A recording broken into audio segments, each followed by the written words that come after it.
Hello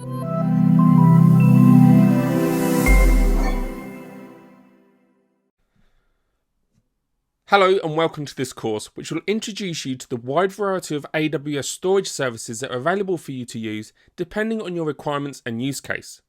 When it comes to the type of data you need to store and how durable or sensitive this data needs to be, it can greatly affect your chosen solution and ultimately which AWS storage service you would use. Before we start, I'd like to introduce myself. My name is Stuart Scott. I am one of the trainers here at Cloud Academy, specialising in AWS, Amazon Web Services. Feel free to connect with me with any questions using the details shown on the screen.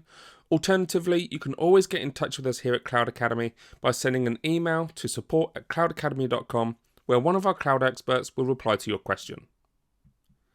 This course is designed as an introduction to the AWS storage services and methods of storing data. As a result, this course is suitable for those who are starting out on their AWS journey to understand the various services that exist and their use case.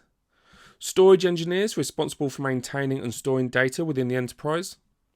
Security engineers who secure and safeguard data within AWS. And those who are looking to begin their certification journey with either the AWS Cloud Practitioner or one of the 3 associate level certifications. This course is comprised of the following lectures. AWS Storage Services. This lecture looks at why there is such a range of different AWS storage services. The remainder of the lectures within this course will provide an overview of the storage services and its main features and use cases, starting with Amazon Simple Storage Service, known as S3, Amazon Glacier, Amazon EC2 Instant Storage, Amazon Elastic Block Store, EBS, Amazon Elastic File System, EFS, and Amazon CloudFront.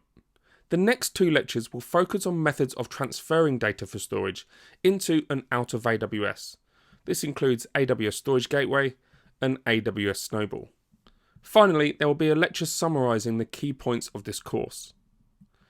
The objectives of this course are to provide an overview and introduction to the different AWS storage services, an understanding of how to transfer data into and out of AWS, and the knowledge to confidently select the most appropriate storage service for your needs. This is an entry-level course to AWS storage services, and so no prior knowledge of these services are required. However, a basic understanding of cloud computing and awareness of AWS would be beneficial but not essential. For more information on cloud computing concepts and principles, please see our existing course here. Please note, for any lectures that do include links in the slides, then I'll add these links into the transcript for each individual lecture.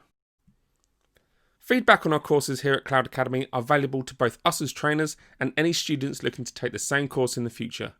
If you have any feedback, positive or negative, it would be greatly appreciated if you could contact support@cloudacademy.com. That brings us to the end of this lecture. Coming up next, we start off by looking at how storage is used within the AWS cloud.